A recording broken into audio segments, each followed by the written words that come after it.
Good morning, y'all. Welcome back to Jesus Freaks.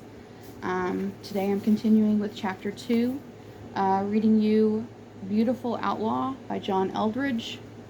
Again, that's The Beautiful Outlaw by John Eldredge. Yesterday we started chapter 1. If you'll subscribe to the channel and go back to the videos, you should be able to see that available yesterday. Chapter 2, The Missing Essential, His Personality. Email and texting have gotten me into a lot of trouble. The reason is simple. Those who receive my electronic missives cannot hear my tone of voice or see the expression on my face as they interpret my words. A dangerous vacuum.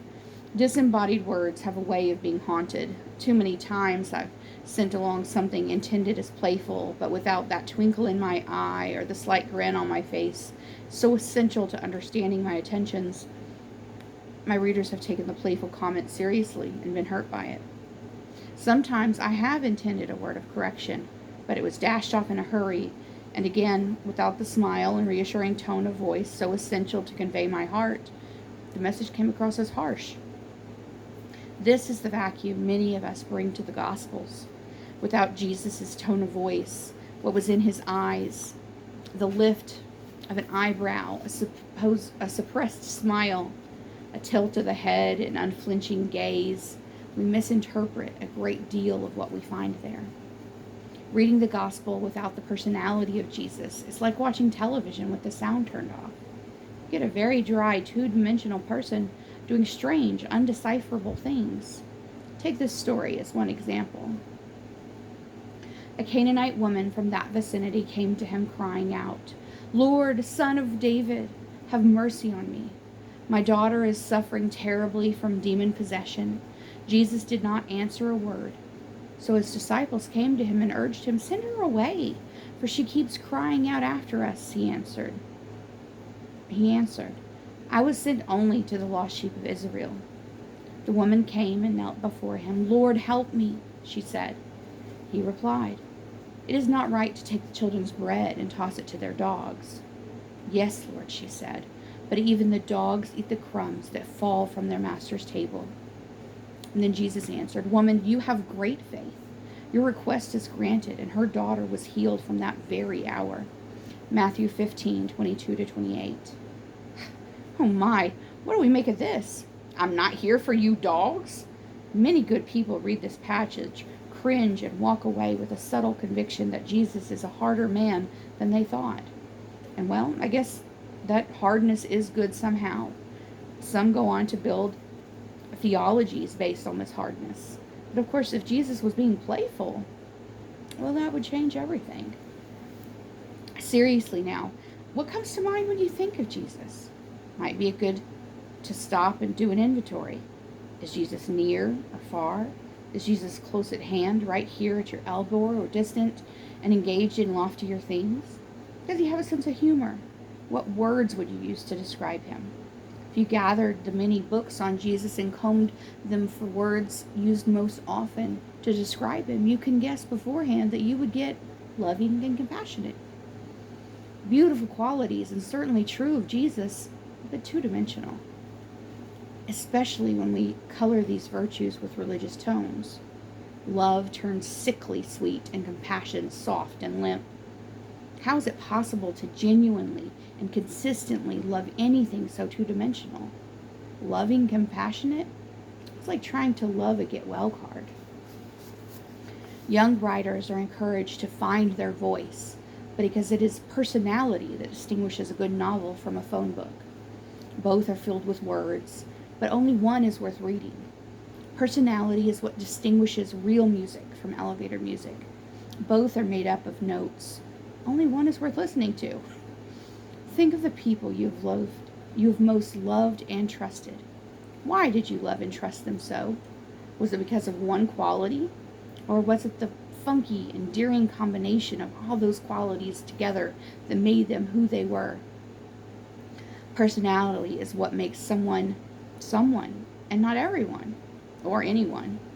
You simply cannot love Lincoln or Charlemagne like you love your closest and dearest friend.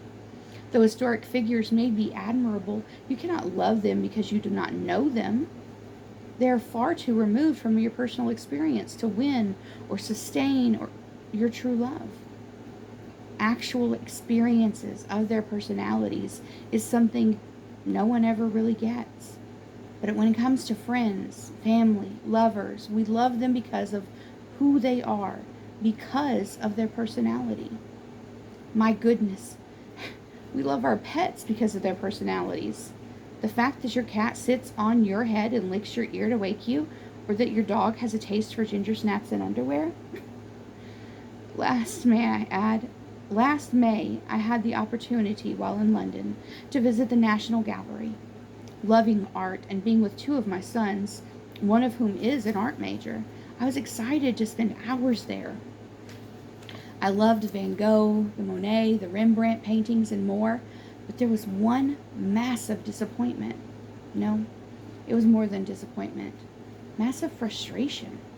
I did not see one portrait of Christ in all the famous works of him that came anywhere close to depicting Jesus as he really is. Not one. They are all of a wispy, pale Jesus looking haunted, a ghost-like figure floating along through life, making strange gestures and undecipherable statements. The nativity scenes were particularly ridiculous. The classic art depicting the infant, things now repeated on Christmas cards and in the creche scenes displayed in churches and on suburban coffee tables, portrays a rather mature baby, very white, radiantly clean, as no baby is ever clean, arms outstretched to reassure the nervous adults around him, intelligent without need, halo glowing, conscious with adult consciousness. Super baby. This infant clearly never pooped in his diapers. He looks ready to take up the prime ministership. Why did it make me angry? Because when we lose his personality, we lose Jesus. It's a little ironic that in a sophisticated visual age like ours, we still cling to a two-dimensional Jesus.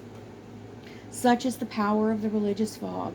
I've been doing a good bit of reading in preparation for writing this book, and the chorus of voices when it comes to the personality of Jesus is unanimous. Everyone talks about his great acts of humility, faith, and compassion. What about his great acts of playfulness or cunning? What about his brilliance, his wit, his irreverence, the scandalous freedom with which Jesus lives, his exasperation and impatience, not to mention his humanity? We have nearly forgotten he was a man. Good grief, your hamster seems to have a more fully developed personality than more portraits of Jesus. Furthermore, the loss of personality confounds our imitation of Christ. What happens is, our particular brand of church seizes upon one or two of his virtues as the essence of Christ for us to follow. Justice, mercy, righteousness, whatever. You cannot live a life on one quality any more than you can speak intelligently using one word.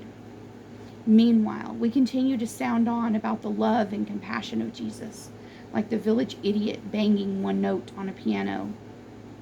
After a while, the world turns away. Can you blame them?